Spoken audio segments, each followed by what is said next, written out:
예수님을 믿어야 한다, 믿어야 합니다. 이런 제목으로 말씀을 나누는데 지난주에 제가 말씀 함께 여러분들 나눈 거는 생명이신 예수님, 부활이요 생명이신 예수님을 나눴어요. 그랬더니 성도님 중에 어떤 분이 그 예수님을 믿어야 된다고 했는데 어떻게 믿는지 잘 모르겠다고 해서 오늘 이 예수님을 믿는 거에 대해서 말씀을 나눠야 되겠다 생각하고 말씀을 드렸습니다. 지난주 말씀에 영생을 얻으려면 세 가지 말씀을 나눴었죠. 예수님을 믿어야 한다. 우리 죄를 위해서 십자가에 죽으시고 이 땅에 오신 예수님을 믿어야 한다고 했어요. 두 번째, 예수님을 알아야 한다. 근데 이 알다는 단어는 머리로만 지식으로만 아는 게 아니라 경험해서 알아야 돼요. 그래서 우리는 예수님을 날마다 경험해야 됩니다. 만나야 되는 거예요. 머리로만 아는 게 아니라 경험해서 알아야 돼요. 세 번째, 우리는 예수님을 보아야 합니다. 예수님 어떤 분인지 날마다 보고 경험하고 만나야지만 우리의 믿음이 자랄 수 있고 우리가 믿는 이 예수 그리스도 이것이 참 신앙이 될 수가 있다라는 거예요.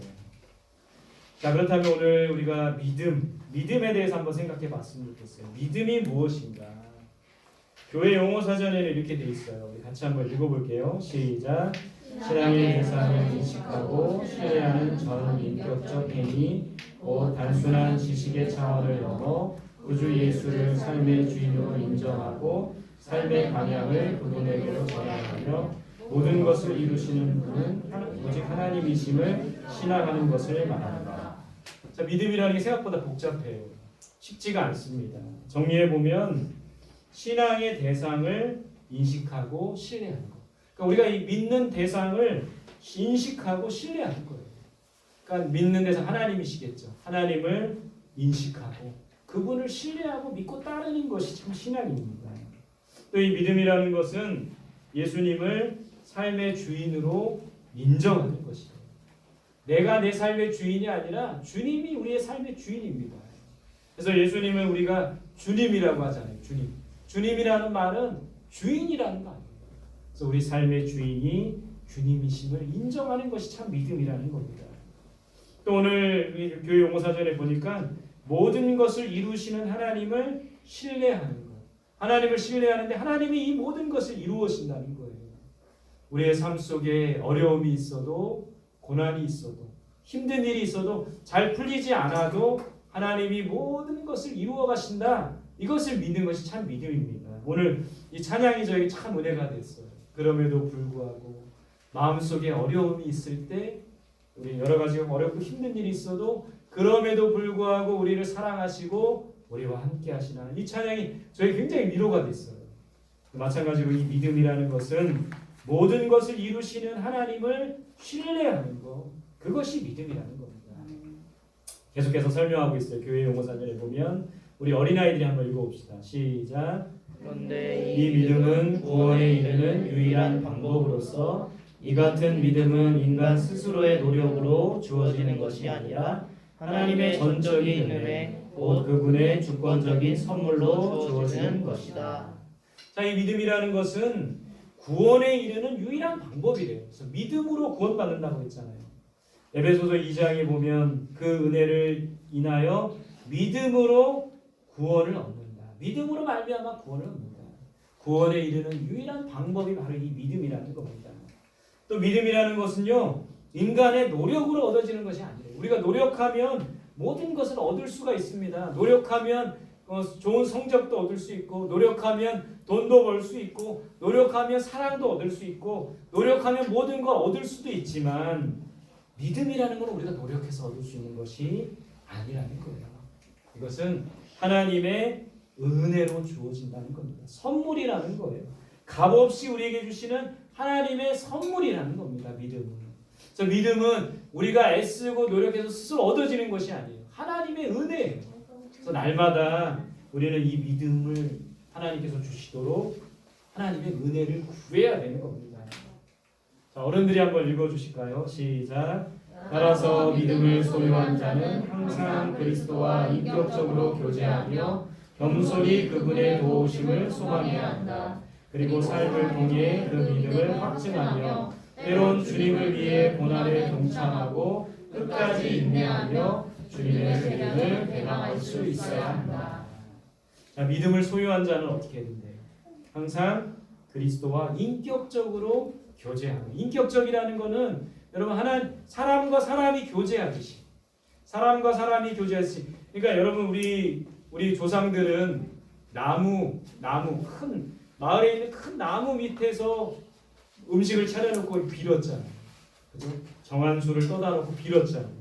그건 인격적으로, 또 해를 보면서 달을 보면서 별을 보면서 빌었잖아요. 이거는 인격적인 교제가 아닙니다. 우리는 항상 예수 그리스도와, 인격적이라는 말은 사람과 사람이 교제하듯이, 사람과 사람이 만나듯이 대화하듯이 그렇게 인격적으로 예수 그리스도와 교제할 수 있어야 되는 거예요. 또 믿음을 소유한 자는 그분의 도우심을 겸손하게 소망하며 날마다 그분의 도우심으로 살아가는 거예요. 또 믿음을 소유한 자는 삶을 통해 믿음을 확증하며, 여러분 우리의 믿음을 날마다 확증해야 됩니다. 우리의 믿음이 정말 참 믿음인가 거짓된 믿음인가 참 믿음인가 날마다 우리의 믿음을 확증하고 점검해야 되는 거예요.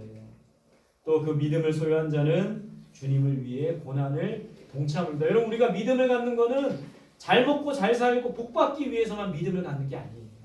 진정한 믿음의 사람들은 주님과 함께 고난에 동참할 수 있는 사람들입니다. 여러분 성경에 한번 나오는 인물들을 쫙 봐보세요. 성경의 이야기를 봐보세요. 믿음을 가져서 믿음을 우리가 얻어서 복 받는 것만이 아니라 예수 그리스도와 함께 고난도 동참할 수 있는 사람이 되는 것, 그게 바로 진정한 믿음을 소유한 사람들의 모습이라는 겁니다. 여러분 믿음을 소유한 사람은 주님의 재림을 기다립니다. 다시 오실 주님을 기다리는 거예요.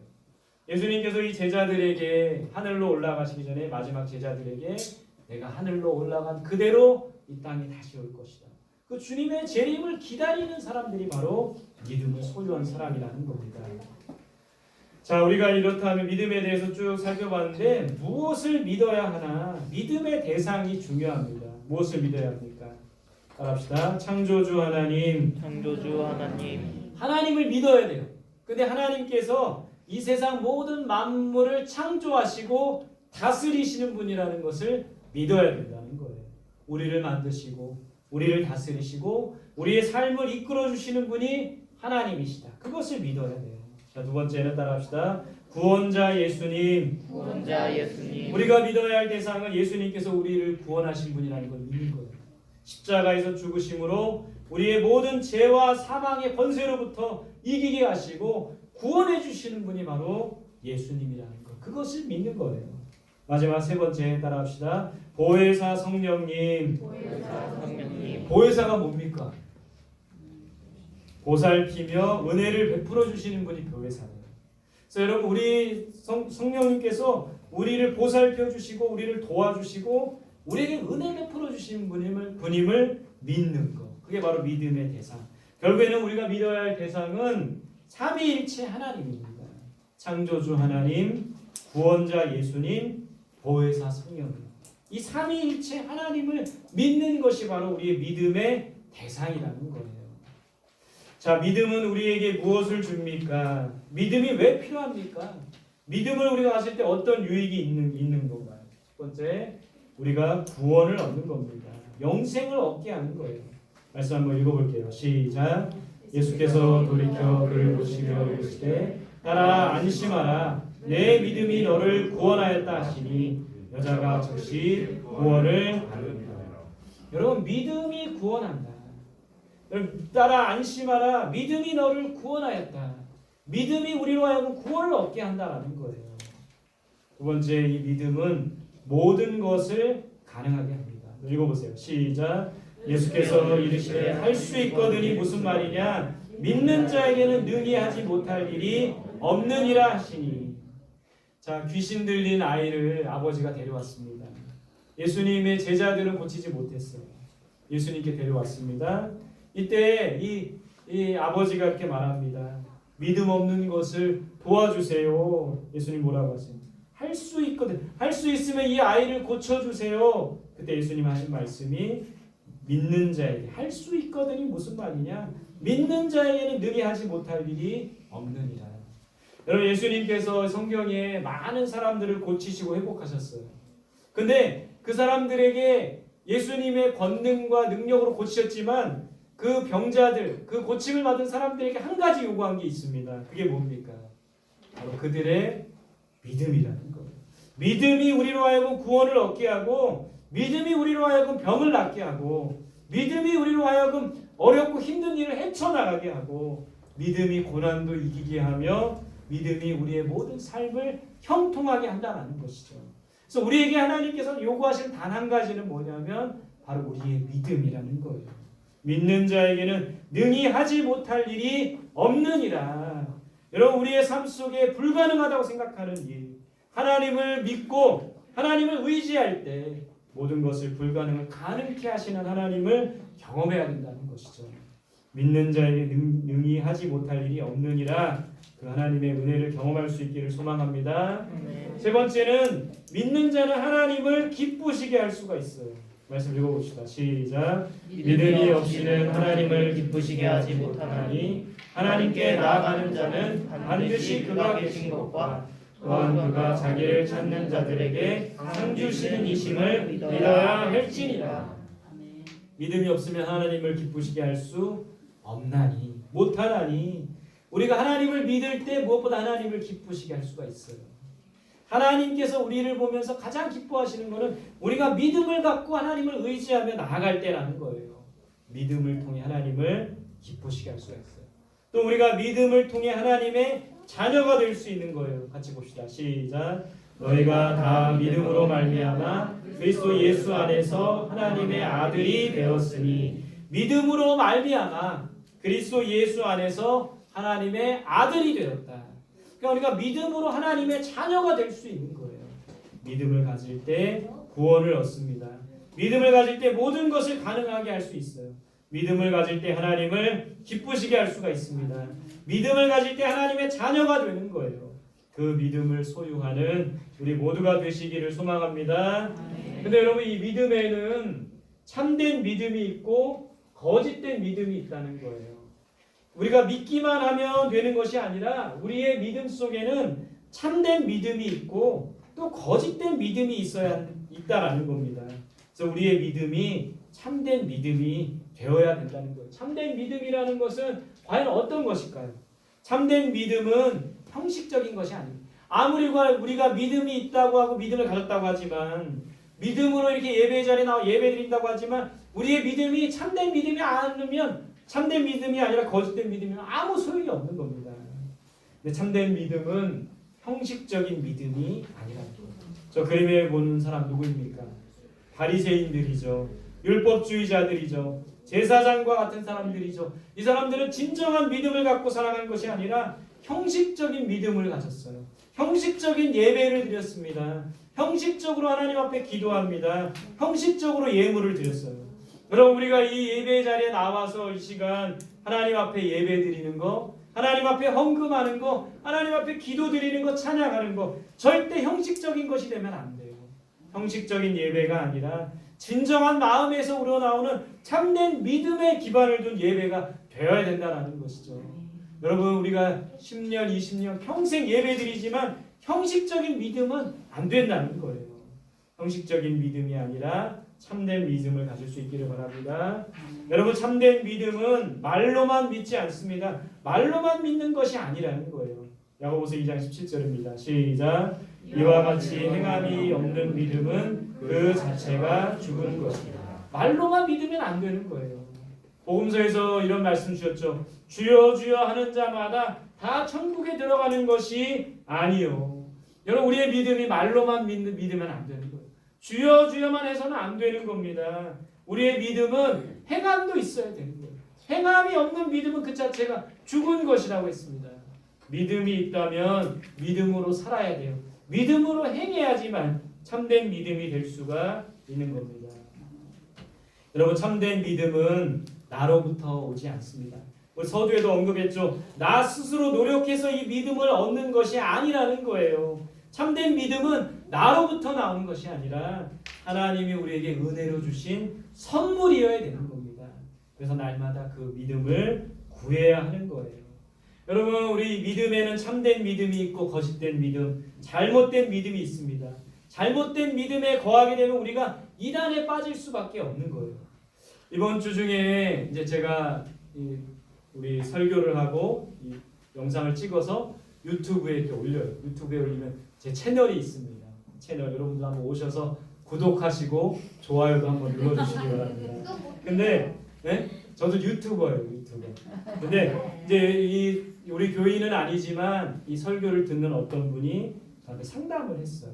어떤 상담이냐면 유튜브로 어떤 목사님, 유명하다고 한 목사님의 설교를 듣는데 그분의 설교가 좀 이상하다고 그분이 어떤 분인지 좀 알려달라고 그러더라고요. 제가 그분에 대해서 쭉 찾아봤어요. 설교도 들어보고 쭉 프로필도 보고 쭉 받아보니까 좀 잘못됐더라고요. 잘못된 신앙을 갖고 계시고 잘못된 신앙을 갖고 계시더라고요.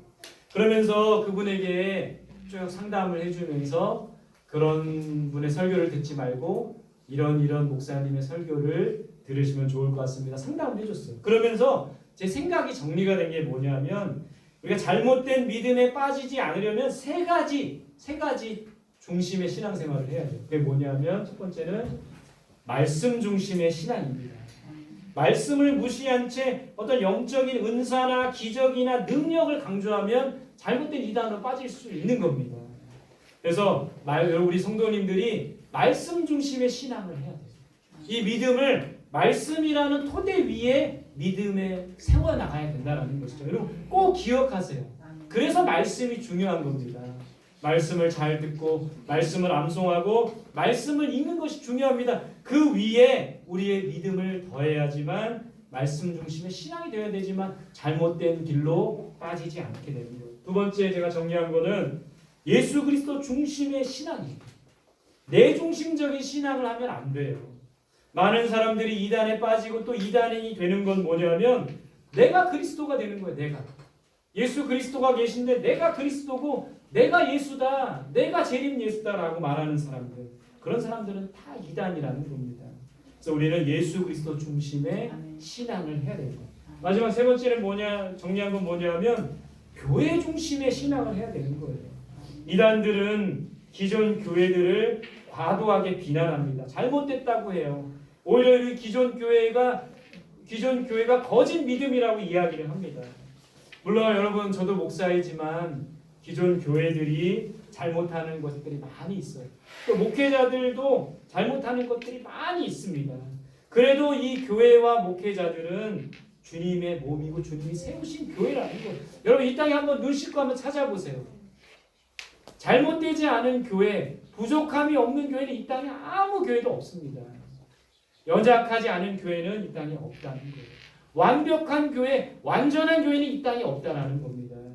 근데 많은 이단들은 자기네들을 합리화시키기 위해 기존의 교회가 잘못되고 거짓 믿음이라고 가르치고 있다는 것이죠. 그래서 여러분 교회 중심의 신앙을 하면 이단에 빠지지 않게 됩니다. 어떤 신앙을 해야 된다고요? 어떤 믿음을 가져야 된다고요? 말씀 중심의 신앙. 두 번째는 예수 그리스도 중심의 신앙. 세 번째는 교회 중심의 신앙. 여러분 꼭 기억하세요. 이거 잊어버리면 안 돼요. 그래서 내가 어떤 사람 그분처럼 뭐 유튜브를 듣거나 설교를 듣거나 또 누가 나에게 뭔가를 소개해 줄 때 어떤 목회자를 소개해 줄 때 그분이 어떤 분인지를 이 세 가지를 딱 보면 알아요. 말씀 중심의 신앙인지 예수 그리스도 중심의 신앙인지 교회 중심의 신앙인지 이 세 가지 우리가 그런 믿음이 될 수 있기를 소망합니다. 자, 믿음에 대해서 성경이 많은 가르침을 주고 있습니다. 몇 가지만 나누고 싶어요. 같이 읽어볼게요. 시작. 바나바는 착한 사람이요 성령과 믿음이 충만한 사람이라 이에 큰 무리가 주께 더하여지더라. 여러분 우리 성도님들이 저는 바나바와 같은 사람이 되면 좋겠어요. 바울도 훌륭하지만 저는 바나바가 굉장히 좋더라고요. 바울은 능력이 많고 믿음도 충만했는데 성격이 안 좋았어요. 인격이 안 좋았어요. 물론 인격이 변화되기도 했지만 근데 여러분 바나바는 굉장히 우리 신앙의 모범이 되는 게 뭐냐면 첫 번째는 착한 사람이었어요. 인격이 훌륭한 사람이었습니다. 두 번째는 성령 충만한 사람이었어요. 세 번째는 믿음이 충만한 사람이었어요. 그래서 우리 성도들이 인격, 착한 사람, 성령 충만한 사람, 믿음이 충만한 사람이 됐으면 좋겠어요. 성령이 충만한 사람, 믿음이 충만한 사람이 되어야 됩니다. 자, 로마서 1장 27절 같이 볼게요. 시작. 복음에는 하나님의 의가 나타나서 믿음으로 믿음에 이르게 하나니 기록된 바 오직 의인은 믿음으로 말미암아 살리라 함과 같으니라. 믿음으로 믿음에 이르게 한다. 이게 무슨 말입니까? 다른 성경 번역본에 찾아보니까 믿음으로 하나님과 올바른 관계를 맺는다. 여러분, 믿음이 있어야 하나님을 기쁘시게 할 수 있다고 했고, 진정한 믿음이 있어야지만 하나님과 올바른 관계를 맺을 수가 있는 겁니다. 또 우리가 의인, 하나님의 예수 그리스도의 보혈의 피로 구원받은 자라면, 그 의인으로 인정함을 받은 우리들이라면 믿음으로 살아야 되는 거예요. 믿음으로 산다는 것은 세상의 방법대로 사는 것이 아니라, 세상의 가치관대로 사는 것이 아니라 하나님의 뜻대로, 하나님의 방법대로 사는 거예요. 믿음으로 사는 우리들이 되기를 소망합니다. 한번 읽어볼게요. 로마서 10장 17절 시작. 그러므로 믿음은 들음에서 나며 들음은 그리스도의 말씀으로 말미암았느니라. 너무나도 중요한 말씀입니다. 믿음은 하나님 우리에게 주신 선물이지만 믿음은 어디에서 나오나? 믿음은 들음에서 나옵니다. 무엇을 들을 때요? 그리스도의 말씀, 하나님의 말씀을 들을 때 믿음이 생기는 거예요. 그래서 여러분, 우리는 말씀을 듣는 자리에 언제든지 나아가야 됩니다. 오늘 이 주일 예배뿐만 아니라 수요 예배, 새벽 기도에 말씀을 듣는 그 자리에 나아갈 수 있어야 돼요. 그래서 여러분, 우리 성도들이 주일 신앙에만 머물러 있지 않았으면 좋겠어요. 매주 주일날 이렇게 예배의 자리에 나와서, 여러분들처럼 이렇게 매주 예배의 자리에 나와서 예배 드리는 거, 이거 너무나도 중요합니다. 특히 이 코로나 시대에 많은 사람들이 온라인으로 예배 드린다고 하는데 잘 예배 못 드리는 경우가 많아요. 근데 여러분들처럼 매주 이 성전에 나와서 예배 드리는 주일 예배 시간 너무나도 귀해요. 근데 여기에서만 머무르지 말고 수요 예배 신앙까지 돼야 됩니다. 주중에 또 수요일에 나와서 예배 드릴 수 있는 수요 예배 신앙까지 돼야 됩니다. 또 거기에서만 머무르는 게 아니라 새벽 기도의 신앙까지 가야 되는 거예요.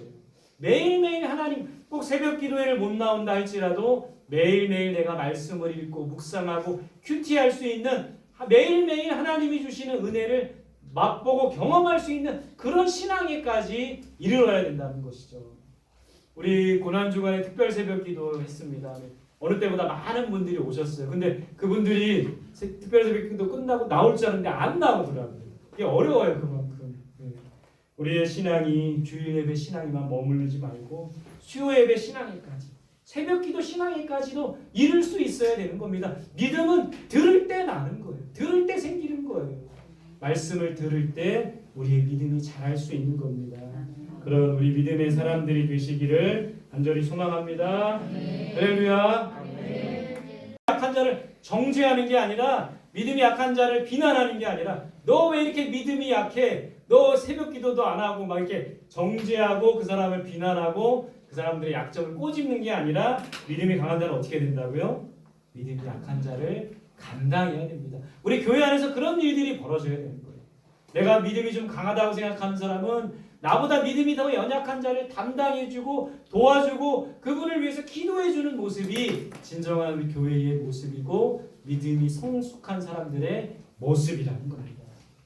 한번 읽어볼게요. 시작. 너희는 믿음 안에 있는가? 너희 자신을 시험하고 너희 자신을 확증하라. 예수 그리스도께서 너희 안에 계신 줄을 너희가 스스로 알지 못하느냐? 그렇지 않으면 너희는 버림받은 자다. 여러분, 날마다 우리 안에 있는 믿음 안에 있는가? 시험해요. 우리의 믿음이 정말 참된 믿음인가? 거짓된 믿음은 아닌가? 늘 우리의 믿음을 시험해야 되는 겁니다. 어떻게 하면 우리가 믿음 안에 있는지 알 수 있냐면, 우리 안에 누가 계신 줄 알면 되는 거예요. 예수님이 우리 안에 거하시는 줄 날마다 확인하면 되는 거예요. 예수님이 우리 안에 거하시는 걸 확인하면 우리는 믿음 안에 거할 수 있는 사람이 된다는 겁니다. 날마다 우리의 점검을 시험하고 점검하고 확증해야 되는 것이죠. 마지막 결론입니다. 우리의 믿음을 성장하기 위해서, 여러분들의 믿음이, 저와 여러분들의 믿음이 늘 여기에만 머물러 있으면 안 돼요. 오히려 뒤에 퇴보하면 안 되는 겁니다. 우리의 믿음이 날마다 더 성장해야 돼요. 성숙해야 돼요. 그래야지만 하나님을 기쁘시게 할 수가 있고, 누군가의 영혼을 구원할 수가 있고, 나보다 믿음이 연약한 자도 도와주고 담당해줄 수 있는 사람이 될 수 있다는 겁니다. 그래서 바라기는 우리의 믿음이 점점 더 성장할 수 있기를 간절히 소망합니다. 우리의 믿음이 성장하기 위해서는 어떻게 해야 되냐면 첫 번째 따라합시다. 하나님의 말씀을 잘 들어야 한다. 하나님의 말씀을 잘 들어야 한다. 믿음은 들음에서 나오는 거예요. 말씀을 잘 들을 때, 말씀을 듣는 자리에 우리가 거할 때, 듣는 자리에 나올 때 우리의 믿음이 자랄 수 있는 거예요. 날마다 그 말씀을 잘 들을 수 있기를 바랍니다.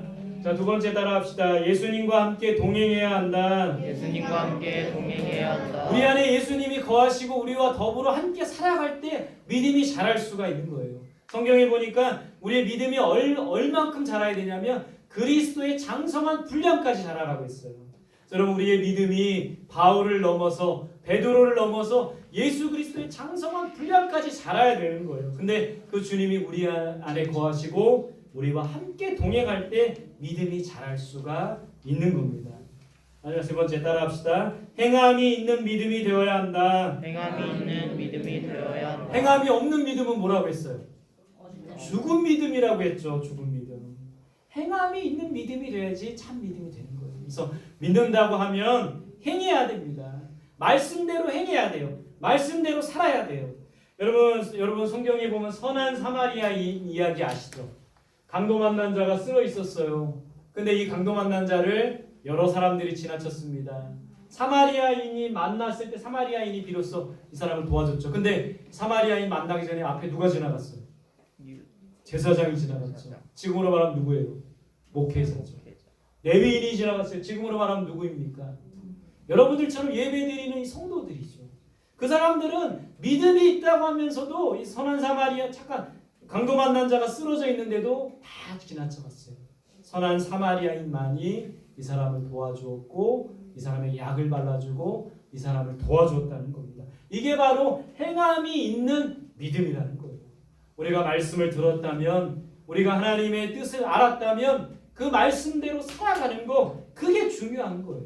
그런 믿음이 바로 진정한 믿음이라는 것을 알고, 우리가 오늘 예배 자리에 나와 말씀을 들었다면 한 가지라도 삶 속에서 실천하고 행할 수 있는 우리 모두가 되시기를 간절히 소망합니다. 할렐루야.